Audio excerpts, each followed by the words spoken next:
And let's just say, I won't get into more detail than that, but Yeah, just I don't say want you to go into more details. it is not comfortable. It is not It doesn't comfortable. I sound came home and comfortable no, either. no, I looked at the nurses. I said, please say I'd never have to do this again. And they're like, well, we can't guarantee that, but Holy crap. next time we'll give you drugs. And I was like, why didn't you do Why are that you this taking drugs time? now? Right? Like, you should have done that this time. Yeah.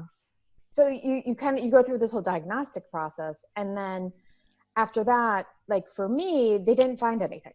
Oh, I don't know if that's And good or bad. so it's, pardon?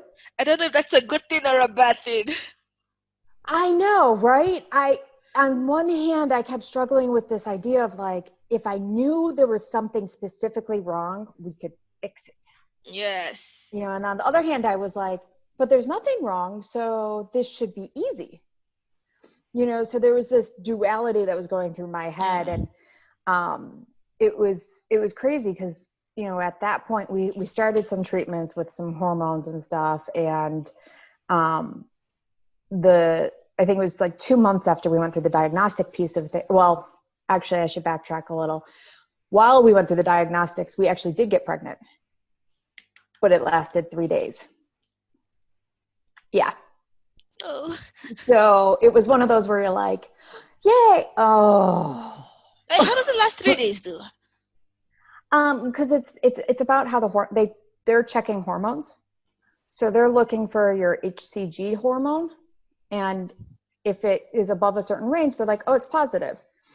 But that first few, I think it's like 12 weeks, the baby, as it's growing, can actually decide not to like, I hate to use the word, but abort itself.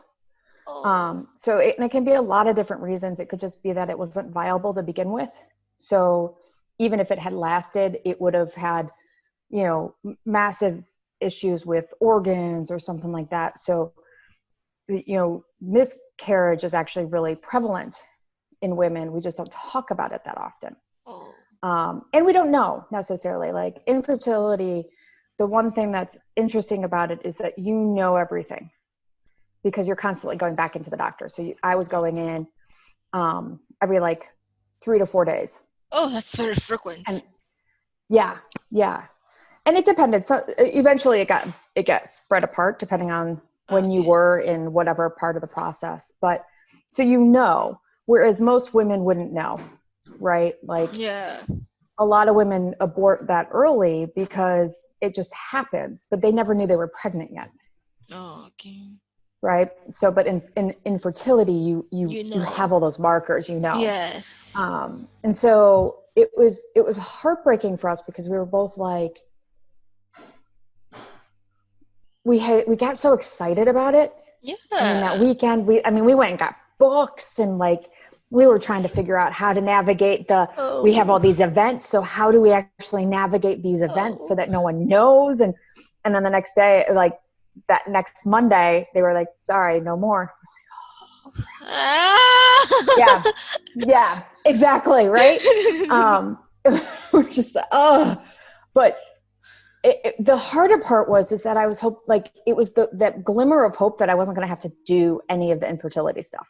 Yeah. Right. Like I just did the diagnostic and now I got pregnant. Awesome. I don't have to do the rest of it. Yeah. Right. So that was the biggest heartbreak for me was that piece.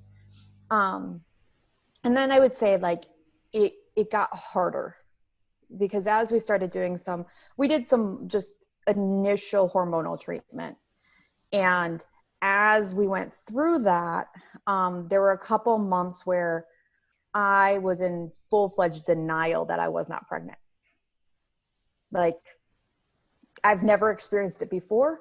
You have all the scientific reasons for why you are not pregnant. I mean, they're pretty obvious when you're a female. But I was convinced. I was like, no, I'm pregnant. This is just wrong. I'm pregnant. I know I am.